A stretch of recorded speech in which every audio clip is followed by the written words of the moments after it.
ওকে, so আপনি আমাদের এই সফটওয়্যারটা ব্যবহার করে আপনার প্রতিদিন কি পরিমাণ স্টক আপনার গোডাউন থেকে বের হচ্ছে এবং ফেরত আসছে এবং কত টাকার কাস্টমারের কাছে ডিউ রয়েছে, হ্যাঁ?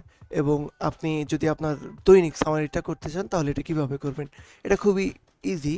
তো সর্বপ্রথম আপনাকে এই যে সেলে যেতে হবে এবং আপনার যে ডিএসআর বা এসআর থাকবে তার নামে রিসিপ্টটা বের করতে হবে। কারণ আপনার এসআর তো দিন শেষে একটা আপনাকে সামারি দেবে যে এই পরিমাণের আমি অর্ডার কেটে নিয়ে আসলাম।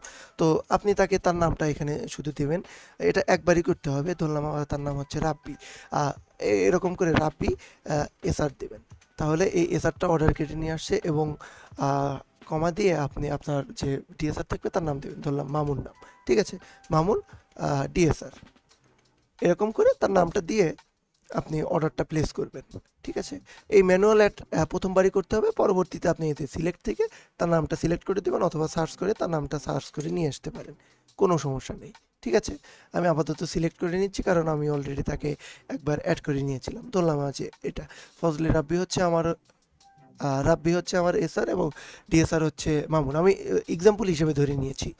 তো ধরলাম এই এসআর আমার পুরো দিনে আমার অর্ডার নিয়ে আসছে অয়েল 10 কেজির, ধরলাম 500 পিসের, এবং 20 কেজির নিয়ে এসেছে 500 পিস, এবং 5 কেজির নিয়ে এসেছে 200 পিস, এবং আমি অর্ডারটা প্লেস করে দিলাম, শেষ। আপনার সামারিটা হয়ে গেছে। এই সামারিটা কই পাবেন? এই যে ইনভয়েসে গেলে। হুম, ইনভয়েসে গেলে আপনি দেখতে পাবেন যে আপনার এই এসআরটা রাব্বি এসআর আপনাকে কোন কোন প্রোডাক্টের কি পরিমাণ অর্ডার নিয়ে এসেছে, নিয়ে দিয়েছে। তো এখানে দেখবেন যে অর্ডার কত পিস এসেছে। ডেলিভারি এবং রিটার্ন 0 দেখাচ্ছে কারণ এই মালগুলো আপনাকে পরের দিন ডিএসআরকে দিতে হবে, এই যে ডিএসআর মাউন্টকে দিতে হবে, এবং সে মার্কেটে যেগুলো পৌঁছে দেবে এবং কিছু প্রোডাক্টও ফেরত আসবে। তো এই ফেরত প্রোডাক্টগুলো আপনি কিভাবে এন্ট্রি দেবেন? তো এটা দেওয়ার জন্য এই যে অর্ডারে যাবেন। অর্ডারে গেলে এখান থেকে আপনি এই যে কনফার্ম করবেন অথবা ওপেন করবেন অর্ডারটা। আমি কনফার্মই করি। কনফার্মে গিয়ে এই যে দেখবেন যে এখানে বলবে যে ডেলিভারি কোয়ান্টিটি, মানে এই 10 কেজি প্রোডাক্টের কত পিস, বা আপনি যদি কার্টুনে হিসাব দিয়ে থাকেন তাহলে এখানে কার্টুনে কত পিস গিয়েছে এটা আপনি হিসাব করে দেবেন। ধরলাম যে 500 পিসের এখানে 400 পিস ডেলিভারি দিতে পেরেছে, এবং 20 কেজির ধরলাম হচ্ছে 400 পিস, এবং 5 কেজির দিয়ে সে 100 পিস দিয়ে এই যে কনফার্ম করে দিলাম। তাহলে আমার রিটার্ন কত পিস চলে আসলো? এই ৩টারই ১০০ করে টোটাল ৩০০ পিস আমার ফেরত চলে আসছে। তো এভাবে আপনি আপনার যে সামারিটা করতে পারবেন। এবং আমরা যদি আমাদের ইনভয়েসটা দেখি, দেখব যে ওইখানে আপডেট হয়ে গেছে অলরেডি।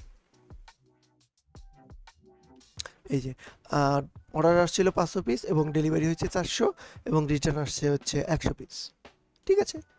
আর টোটাল রিটার্ন এখানে দেখাচ্ছে সবকিছুই। মোটামুটি আমি আশা করি বিষয়টা বুঝতে পেরেছেন। হ্যাঁ? ওকে। তো আর যে স্টকের বিষয়টা, স্টক আমি আরেকটা বলি, সেটা হচ্ছে এই যে আপনার প্রোডাক্টস। এখন আমরা দেখতে পাচ্ছি হলো 1400 পিস স্টকে আছে। তো আমরা যখন অর্ডারটা নেব, অর্ডারটা এই যে এরকম পেন্ডিং এ থাকবে, তখন আপনার স্টক থেকে কাটবে না। কাটবে কখন? এই যে যখন আমরা ডেলিভারিটা দিলাম, তখন আপনার এই স্টক থেকে মাইনাস হয়ে যাবে।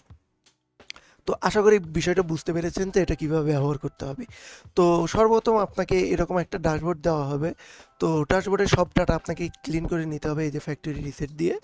তো আপনি যদি আমাদের এই সাবস্ক্রিপশনটা নিয়ে থাকেন ৩ মাস অথবা ১২ মাসের সাবস্ক্রিপশনটা আমরা বেশি রিকমেন্ড করি। তো এটা নিয়ে থাকলে আমাদের টিম থেকে আপনাকে লোক হেল্প করবে এবং আপনার গোডাউনের যত মাল থাকবে সবগুলো আমাদের সিস্টেমে আপনার জন্য এন্ট্রি দিয়ে দেবে। তো সবার জন্য শুভকামনা রইল।